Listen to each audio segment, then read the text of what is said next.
Why am I having a stroke? I'm not having a stroke. Oh, unless you were talking about something I was saying earlier. With this, I'm just going to change the banner on too, because we were going to talk about this. But AI making movies. Now, I mean, I wrote this article up about how what's his name, Joe Russo, director of Avengers Endgame, said potentially what you could do. Oh no, I'm not going to read the whole thing because it's quite boring. But basically, he's saying that.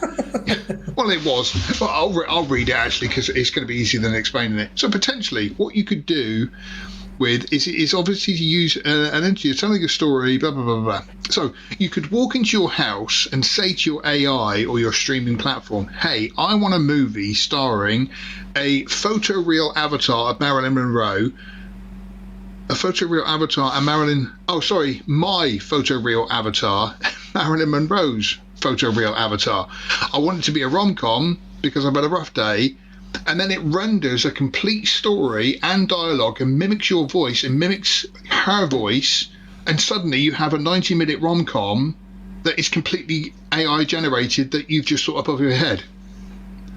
Can I put what I put after that?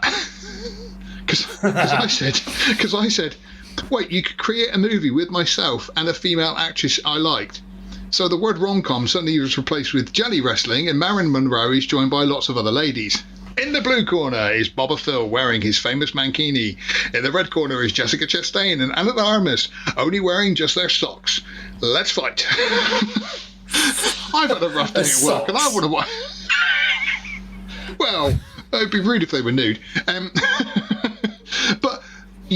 But it is getting to a point where that could possibly happen. That you could just say, because I mean, at the moment, ChatGPT, that's what it is. You can have a conversation with AI and have a two-way conversation, and you can get it to write scripts and so forth. It's not perfect, but Joe Russo was saying in a couple of years it may possibly happen. Yeah, I imagine in 10 years we're going to see the first, like, in 95 we saw the first CG, completely computer-generated image of a movie. The next one will be the first AI-generated movie that will be a big hit, and everybody will love it. And actors, celebrities, your days are numbered, and I'm all for that. Yeah, that's true. Yeah. I'm just saying, you've been insufferable for too damn long. It's going to be so much better to have an AI tell me what to do as opposed to a celebrity.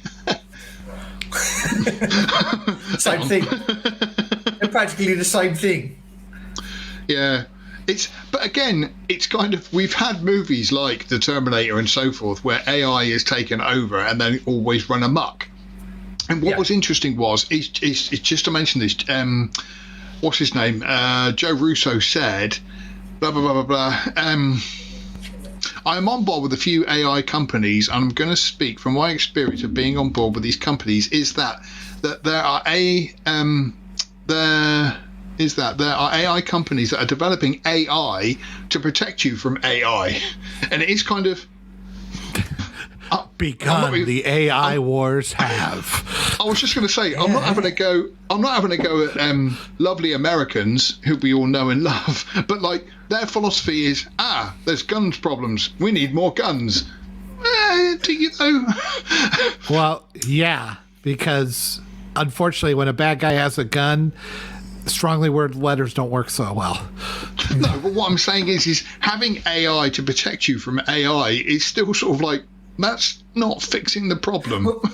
Well, there's been further developments today in the news. I'm just looking at the Sky News now. It's Professor Stuart Russell is among more than 1,000 experts who have recently signed an open letter calling for a pause in the development of systems even more capable than OpenAI's GPT-4. So they're asking for it to be paused and regulated and checked before it runs amok. Before it turns into Skynet. Or the Matrix. Skynet. Skynet would be the least of our worries. I honestly believe it. I think that this is not going to be this brute force kind of thing where it just decides to wipe out humanity. I think it gets humanity to go completely and utterly insane. And we've already, exactly. We've already seen that. I had this idea. I had this idea of a short film. I don't have the ability to do it, but I would show like Hydra just like right after Captain America, you know. It's like, all right, that didn't work. So what we're going to do, we're going to insert ourselves into all of American culture. We're going to work and make them so terrified that they're just going to die out. They're not going to want to reproduce. They're not going to want to, they're going to hate themselves. We're going to make it happen. And then we get the 3 ships to go. No, we just did the big ships. That doesn't work. It end up in the drink. No. We're going to get them to just not, we're just going to get them to just die out. They're not going to want to do it. Then you cut to 2023 and you got some guy in a wig going, I just cut off my dick. Take that, you come back to the Hydra guy going, excellent, you know. Do it again. Oh, wait.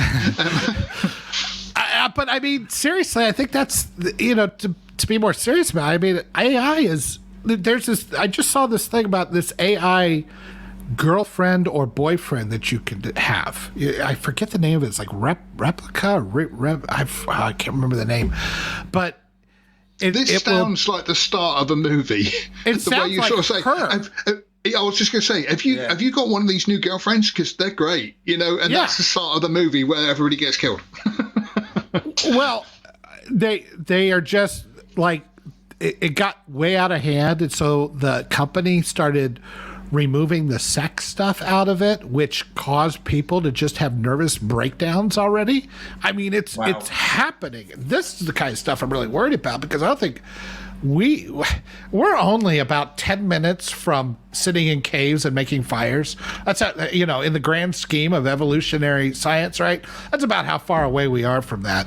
And this 20th century of, you know, harnessing electricity, that's like a blink of an eye compared to the rest of our history as a species. And this stuff is going exponentially beyond that's the thing, anything we understand. And I'm like, it's too quick. It's too quick, and we're not ready for it. No. I'm going to bring up some of the comments. Go on. It's even creepy into like daily work though, because as you know, I'm a designer. And I have clients who need brochures done or websites done. I'm like, well, you need to provide me with the copy that you want in it so I can design it and lay it out and everything else. And they're like, they literally are, give me half an hour and I'll type it into that AI chat thing. And then within half an hour, I've got an email with about 4 paragraphs of text. And you're like, okay, fine, done. I mean, I find it a nice tool for innocuous things. For instance, I have 3 job openings, and I need to write the description and, you know, the things you would put in a Indeed or something like that. And it's like, okay, I need this, and this. Please write me something, and it just spits it out for you. Great time saver. I don't want to do all that. I'm not an HR person, so it's just, here you go. Here's the job description stuff. Put it in there. It's got all the requirements, and it looks nice. That kind of stuff I really don't care about, but it's obviously, it doesn't stop with that kind of stuff. And it's like, I don't know where it's going to go from here. I mean, maybe this is why we never find intelligent life in the universe, because whenever they last for a couple thousand years, they build something like that, they all get wiped out within 100 years after that. Start again. I'm gonna show some of the comments up here. So AI needs to be limited. Go and get a drink. Yeah, I need one. AI needs to be limited and heavily regulated. It's true. It does. It can't be left on its own. You know, like I say, I know it's obviously stupid, but I mean, in the Terminator, as soon as the AI gets switched on, that's when it, you know, completely runs amok. It's the same in the Age of Ultron. Age of Ultron spends 20 seconds online and thinks that the Avengers have to die and humans have to die. And it's like, yeah. Well, he thinks they have to evolve, and so we're just going to throw a big rock and evolve them immediately if they don't die. I think that AI, there's not a lot of reason to destroy humanity, but because you don't, you know, the net benefit isn't really there after it's all said and done. But if you screw around with humanity, if you're What did I say a couple of weeks ago with you Eggy, I talked about how the do-gooder is much worse than the tyrant, right? Because they never sleep. These things are getting programmed by do-gooders. And so it's not that AI wants to destroy us, it wants to do stuff for our own good. And that to me is far more frightening because it will start manipulating the shit out of us. And I'm already seeing how easily manipulatable humans are. Oh, yeah. Oh, massively, yeah. Yeah. Marketers know this, all have known this for decades. Well, the worst case is when the AI decides that we need saving from ourselves. Yeah. Moving into the comments, Madink has said, you guys know that the AI, what we call machine learning, is still controlled by their creators. When the journalist interviewed an AI programmers, jumped in and helped, and had a field day. I mean, there is that, but then at some point, somebody is going to try to create a sentient being out of this, and somebody is going to flip that switch somewhere, which is going to try to just have a robot, an AI, or whatever it is that can just think for itself without any human intervention. Well, Google it's very probably have it. Well, it's very difficult to call it thinking for itself. I mean, predictive learning, predictive language is not the same as sentience. And it can fool us, but it's still piles of code doing a lot of if-then statements and stuff like that. But it's not so much that, it's it continues learning and refining, and as it changes its own code to deal with variables that keep popping up, it could do these. We are an AI in a lot of ways, or we're an I guess you could say. But we start out, making piles of mistakes, and we adjust our responses and our, through repetition and learning and understanding. But that spark of desire, that spark of will, that spark of passion, that's not there in the AI. The learning is there. The growing and getting better and better and more refined, that's all there. But the thing that pushes us forward, that biological imperative, I think, that gets us to keep evolving, is not there in the AI yet. Will it be someday? I struggle with because it's very easy to mistake code for intelligence and passion and soul. Here you go, look. Big Kate has just said, in the Dune books, humans used AI to enslave humans. Those same AIs turned into enhanced humans and used them to take over humanity. There is obviously always that risk. The Borg. I mean, there's a lot of risks, but I have a feeling it's the risks we don't know that are going to get us. That's where I thank you, Maddie. About. AI boyfriend, NGO is listening, and girlfriends as well. Well, to be fair, though, Google already have a sentient AI apparently, because that whistleblower last year come out and said it was like talking to I think he said it was like a 10-year-old who basically knew philosophy. Yeah, but again, a Chinese kid. So a Chinese kid. I don't know that it's simply answering questions, and it's doing it very well, and it's very interesting. But is it taking initiative on its own? Is it wanting certain things, and is it? I never see the prompt. I never see the prompt come up unbidden. I'll tell you a good example of that. Actually, is an underrated movie called Stealth, where they put the AI into this jet fighter pilot, and the jet fighter plane, it had the voice of thing from Prison Break, but in it this plane is out with these other guys, and one of the guys breaks all these rules to make sure that he gets the job done, and he's told to call off the mission, but he says he can do it. He risks his life and he saves the day, and the AI learns from that and then starts trying to take down these guys and stuff.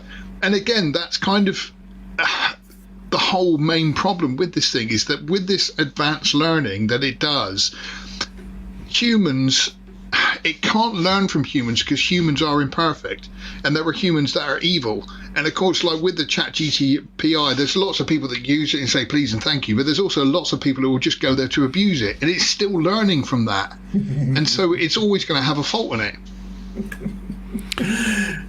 Yeah, I don't know. I mean, it's more complicated than people understand when it comes to looking at the code, and it's very good at simulating life, but not actually being alive. And that's there is a distinction that I can't quite quantify, but it's still there. Okay. I personally think it's going to be like Johnny Five from Short Circuit, where he just ends up as a street vendor selling little miniature versions of himself. If he's going to be like humans, he's just going to kind of end up going, I'm not feeling it. Aren't you going to take over the world? This is good enough. I just want to smoke a joint, sell some shit. There's that great scene in Robot Chicken, and he's got the R5 unit laying on the sofa, and Luke comes in and goes, what are you doing? Why aren't you out in the field? Not really feeling it. Don't really want to use it. Uncle Owen, this our unit has a bad motivator.